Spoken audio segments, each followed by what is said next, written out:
İslam odobidan bir dasta. 10. Sahibxon sizni uyning nariga boshlasa, shu yerda o'tiring. Sahibxon bilan o'rin talashmang. Agar o'zingiz xohlagancha o'tirib olsangiz, uydagi nomahramlarning avratlari ko'rilib qoladigan yoki uydagilarni o'ng'aysizlantiradigan bir yerda o'tirib qolishingiz mumkin. Shunga sahibxon ko'rsatgan yerda o'tiring. Ham sahibxonning izzat ikromini qabul qiling. Katta sahoba Adi ibn Hatim Ta'i raziyallohu anhuning musulmon bo'lish qissasida kelishicha, Adi raziyallohu anhu Rasulullohning huzuriga kelganda payg'ambarimiz u kishini izzatlab o'ltirsin uchun ko'rib silib berib o'zi yerda o'tirgan ekan. Adi raziyallohu anhu aytdi: "Andan Rasululloh sallallohu alayhi va sallam meni boshlab mangdi. Uyiga kirganda menga talaliq bir teri ko'rpini silib berdi. Andan buning ustida o'ltiring dedi. Men yo'qsa o'zlaridan kelsin dedim. Yo'q, siz o'ltiring dedi. Shuning bilan ko'rpining ustida o'ltirdim. Rasululloh sallallohu alayhi va sallam bo'lsa yerda o'ltirdi." Bu qissani Hafiz ibn Kasir Al-Bidoya va Nihoyada naql qilgan. Xarija ibn Zayd ibn Sirinni yo'qlab keldi va ibn Sirin Xarija ibn Zaydni ko'rpiga boshlab o'zi yerda o'ltirdi. Xarija sahibxon ibn Sirinning yerda o'tirganligini ko'rib, o'zimi birga yerda o'ltirmoqchi bo'ldi va "Sen o'zingga ravo ko'rganni, menmi o'zimga ravo ko'raman" dedi. Ibn Sirin: "Men uyimda o'zimga ravo ko'rganni sen ravo ko'rolmayman. Ko'rsatilgan yerda o'ltirgan" dedi. Uy egasining xos o'rnida o'ltirib olmang, lekin sahibxonning o'zi sizni o'ziga xos o'rnida o'ltirishga taklif qilsa, andan o'ltiring. Chunki sayyidimiz Rasululloh sallallohu alayhi va sallam mundaq degan: "Bir odam yana bir odamning manzilida, saltanat makonida zinhar ruxsatsiz imom bo'lib olmasin. Bir odam yana bir odamning uyiga kirganda uning xos o'rnida ruxsatsiz o'ltirib olmasin." Hadisdagi at-takrima ko'rpa to'shak, o'rindiq yoki shuningga o'xshash uy egasi o'zi o'ltiradigan xos o'rindir. 11. Biror qarindishingiz yoki do'stingizning uyiga mehmonga borsangiz, sahibxon sizni o'ltirg'izib qolsa yoki qo'ndirib qolsa, uy ichiga xuddi razvedchikdek sinchilab qaramang. Balki o'ltirish tugaguncha yoki qo'nib qaytguncha zaruriyat doirasida qarang. Boshqasidan ko'zingizni yig'ing. Ishkab, sanduq, hamyon, somka yoki boshqa har qanday etiklik narsani ochmang. Chunki bunday qilish islomiy adabga muxolifdir. Ham omonatga xiyonatdirki, shu qarindishingiz, do'stingiz sizni amin ko'rib uyiga kirgizgan va qo'ndirgan. Ziyoratning adablarini biling. Go'zal do'stlik uchun adab yo'lida manging. Shunday qilsangiz, sahibxonning nazarida do'stligingiz chin va adab axloqingiz ustun bo'ladi. Alloh taolo ham sizga inoyat qiladi va sizga ega bo'ladi. Ziyorat uchun munosib vaqt, qanchalik o'ltirish xususlarida o'zingiz va sahibxonning ahvoliga qarab o'rinlashtirish qilsangiz yaxshi bo'ladi. Uzun, eg'ir o'ltirib olmang. Tamoq vaqti, uxlash vaqti yoki dam olish vaqtiga o'xshash nomunosib paytda kelmang. Imom Navaviy rahimahulloh o'zining Al-Azkar adli kitobida mundaq degan: "Musulmonning solihlar, qarindosh, qo'shni qo'lim, do'st birodar va xish aqrabolarni ziyorat qilishi, hurmatlashi, ularga yaxshilik qilishi kuchlik mustahabdir. Bu ziyoratning o'lchami ularning ahvoli, martabalari va bo'sh vaqtlarga beqib farqlanadi. Muhimi, ziyoratning ular yomon ko'rmaydigan tarzda va o'zlari rozi bo'ladigan vaqtda bo'lishi loyiqdir." Bu vaqtda ko'plagan mashhur hadislar va asarlar bordir. 13. Yo'qlab borgan odamingizning yanida gap qilganda qisqa, maqomiga loyiq gap qiling. Agar siz so'rining kichki bo'lsangiz gap qilmang, lekin so'rindoshlardan birarsi sizdan savol so'rasa, savolga javoban gap qiling. Agar gapingizning so'rindoshlarga yoqadiganligini, ularni xursand qiladiganligini bilsangiz gap qilsangiz bo'ladi. Ammo gapni uzartib o'tmang. O'ltirish qiyofatingiz va so'z uslubingizda adabga sal qaramang. 14. Biror so'ringa kirsangiz, avvalo so'rin ahliga tang salom qiling.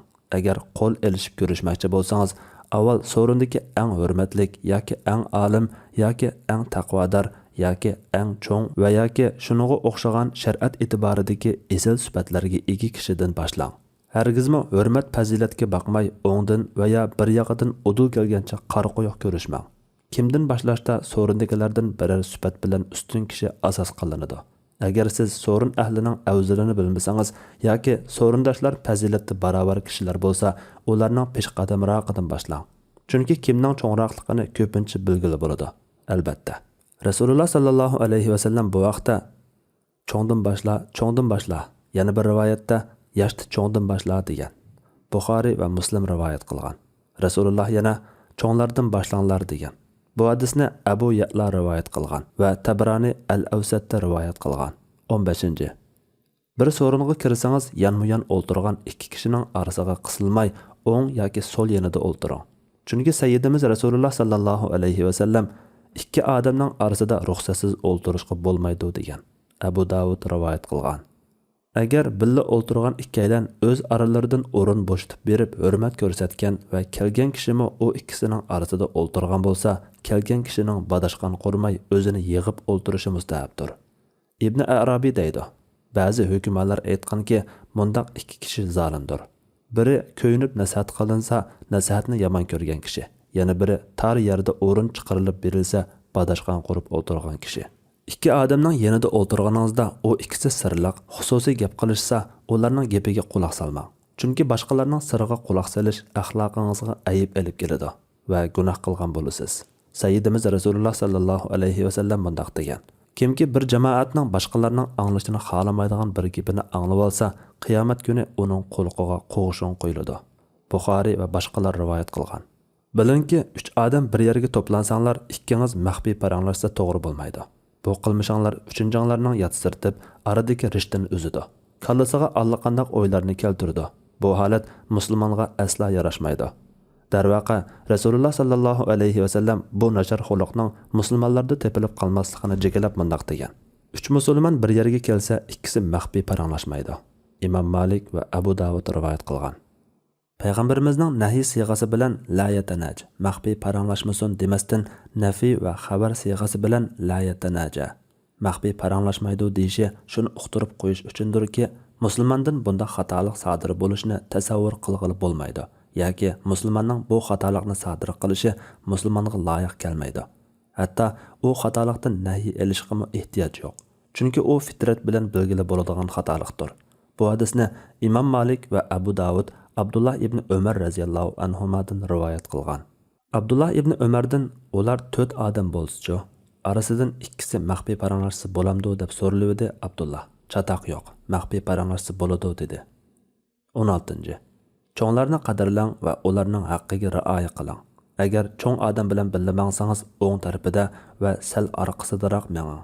Kirish yoki chiqishlarda avval cho'nglarga yo'l bering. Cho'nglar bilan uchrashganda ularning haqqi bo'lmish oldin salom berish va izzat ehtiromini ado qiling.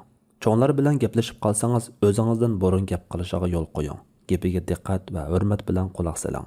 Agar gaplashish asnosida munozirlashishga to'g'ri kelsa, adab bilan siliq munozirlashing. Cho'nglarga gap qilganda ovozingizni past qiling. Cho'nglarga xitob qilganda yoki chaqirganda hurmatlashni unutmang. Navbatda o'sha bu adabga undaydigan ba'zi hadis va asarlar huzuringizda bo'ladi. Vaqtaki ag'a ini ikki qarindosh boshlariga kelgan bir voqeani so'zlash uchun Rasululloh sallallohu alayhi va sallamning oldiga keldi. Avvalo ikkisi so'z ochmoqchi bo'lib, payg'ambar sallallohu alayhi va sallam kabbir, cho'ngdan boshla, gapni akangga ber dedi. Buxoriy va Muslim rivoyat qilgan. Sayyidimiz Rasululloh sallallohu alayhi va sallam yana mundaq degan: Cho'nglarimizni hurmatlamagan, kichiklarimizni izzatlamagan, olimlarimizni qadrlamagan kishi bizdan emas. Bu hadisni Imom Ahmad, Hakim va Tabarani qatorliqlar Ubada ibn Samit radhiyallohu anhudan rivoyat qilgan. 17. Sayyidimiz Rasululloh sallallohu alayhi va sallamning hamrohlik va birlikda yashashga doir adablar to'g'risida, jumladan cho'nglarni kichiklarning oldiga o'tkazish to'g'risida yoshlarga bergan ta'limiga quloq soling. Ulug' sahoba Malik ibn Huvayris radhiyallohu anhu mundaq degan: Tang deyarlik yoshlardan bir qanchamiz Rasululloh sallallohu alayhi va sallamning huzuriga berib 20 kun turib qoldik. Rasululloh sallallohu alayhi va sallam nihoyat mehr shafqatlik, muloyim zot edi. U zot bizning oilamizni sag'inganligimizni his qilib, bizlardan qo'yib kelgan oilalarimiz haqida so'raydi. Bizlar qo'yib kelgan oilalarimizni bayon qilishdik. U zot oilalaringlarning qashig'iga qaytinglar. Ular bilan turinglar. Ularga mening o'rgatganlarimni o'rgatinglar. Ularni yaxshi ishlarga buyuringlar. Namozning vaqti kelsa, biringlar azan aytsin. Cho'ngroqinglar imom bo'lsin dedi. Buxoriy va Muslim rivoyat qilgan. Hafiz ibn Rajab Hanbali rahimahullah faqih Abul Hasan Ali ibn Mubarak al-Karxiyning tarjimhalida bu kishi o'z davridagi Hanbalilarning shayxi, faqih, imom, qozi Abu Ya'la Hanbalining qo'lida yetishgandir. Uning mundaq bir gapini hikoya qilgan. Bir kuni qozi Abu Ya'la men bilan birga yo'lda mengib o'tib menga: Agar o'zing cho'ng bo'ladigan bir kishi bilan birga mengib qolsang, sen uning qaysi tarafida mangsan deb so'radi. Men Bilmayman dedim. U dediki, o'ng tarafida mangsan. Uni xuddi namozdagi imomga o'xshash sal oldinga o'tkazasan va so'l tarafini bo'sh qo'yasan. Agar u burun qoqmoqchi yoki tukurmoqchi bo'lsa, so'l tarafiga qiladi. Sajiya Islom tadqiqot markazi